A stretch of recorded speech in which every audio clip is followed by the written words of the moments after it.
Yep. But Roger Victory is also owner of Victory Farms just east of Hudsonville. That is correct.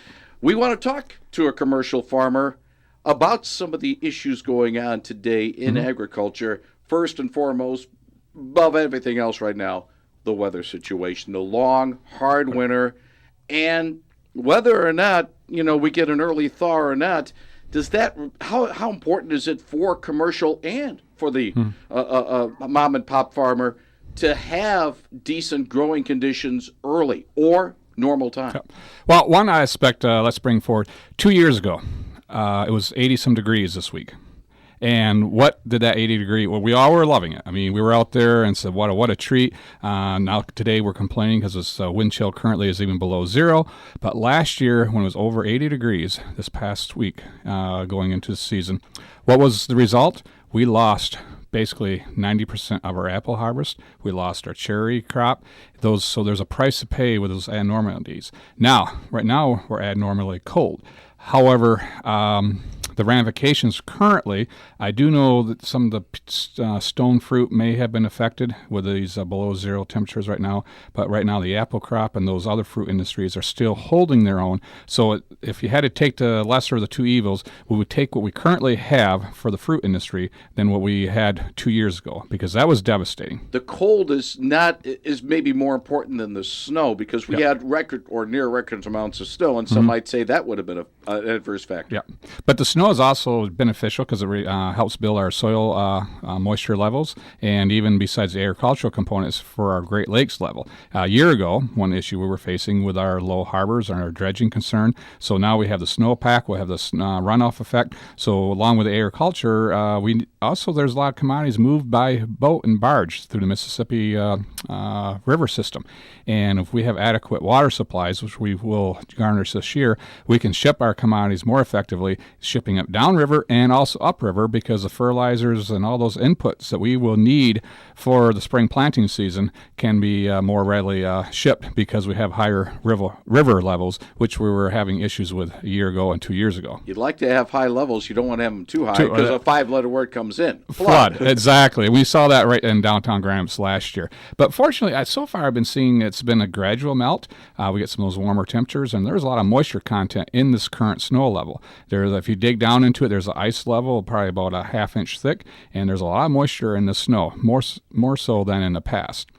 Now, soil situation, it is something that we take for granted around here. We have great growing conditions. Ottawa County, one of the biggest agricultural counties. On the top in the state of Michigan. The state, and Allegan does, combined right to the region. I would almost should put in the region, Allegan is no slouch either. No. But we take it for granted that we're always going to have this rich soil unless it's not taken care of properly. We're not going to have this rich soil. I would think right now that the soil situation is pretty good in the county. That's right. But that's one issue, too, that was addressed in the new Farm Bill, is the conservation measures that were taking place. Because if we don't look multiple generations down the road on maintaining these resources, they can be lost. So that's one of the components. People wonder, what about the Farm Bill? What's the purpose of it? But one area they're addressing, which I'm passionate about too, is the conservation measures taking place. It may be soil erosions, and also make sure that streams and rivers are not polluted in aspects of water runoff. That might be the nutrients, it might be the soil itself.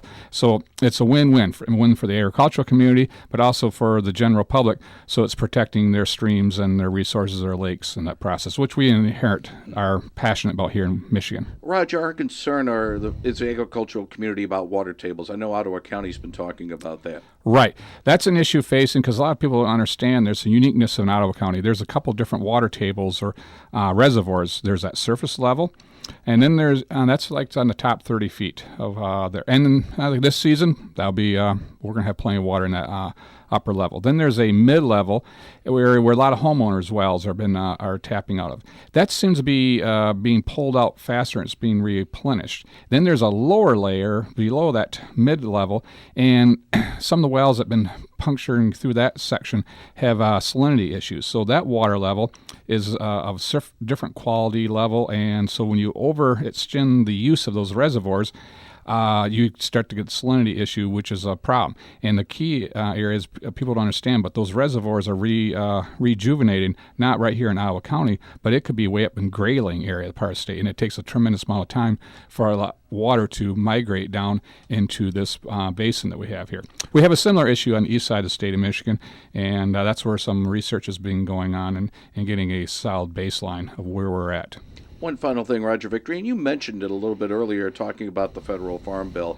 It seems as if people were all concerned about agriculture and the farm bill when we didn't have it. Now it's been passed and everybody said, okay, fine, and we can just move on to other things. But yet you're on the front lines. You have to deal with the ramifications, good or bad, of this farm bill. Is it still too early to say whether or not it's a good bill, or can you say, hey, they did okay in Congress, or no, we got to go back and fix it?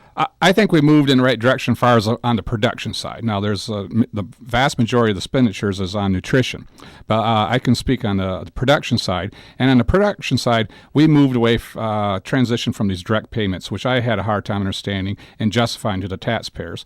We're moved now toward more for insurance and getting those compensations of insurance, which essentially we're such a specialized industry, the free market is not there to provide that service. So long term, we're moving in the right direction. I call the welfare direct payment checks. Go away from there. But what does the role of government can be in play? And that is offering something that the private sector cannot offer us in the agricultural sector.